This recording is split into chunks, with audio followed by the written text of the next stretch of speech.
رب دې خوشاله مه کړه یاره، لکه یتیم دې بې اسرې پرېښودی یم.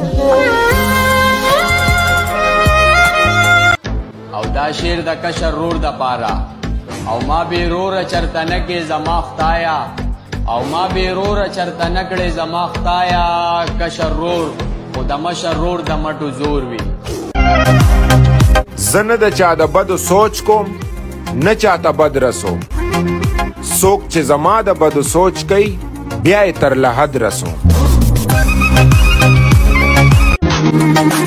موږ لوپر یو لږ بدنام خلک یو، زه ته لاړ شه د مور نیاز بینه، موږ سره مه کښېنه خراب خلک یو.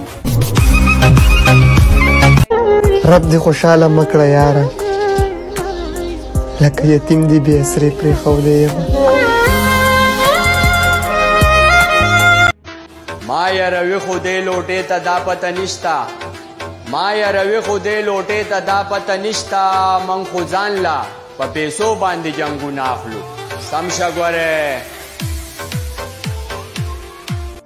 د ځینو خلکو مثال لکه د کوڅه ډب سپي وي، غاپي خو څه ویلی نه شي. چې څومره ګرځې دومره وګرځه قربان، بس دا یوه خبره مې واوره، د پښتو په هره پاڼه کې به نوم د پښتون پروتي.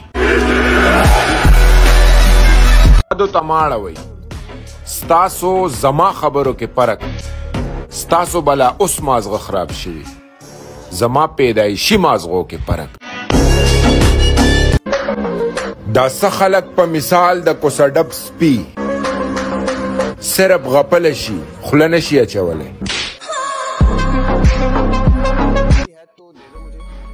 کله کله به در یاد شم بیا به ژاړې، ځان له ناست به یوازې ما به غواړې.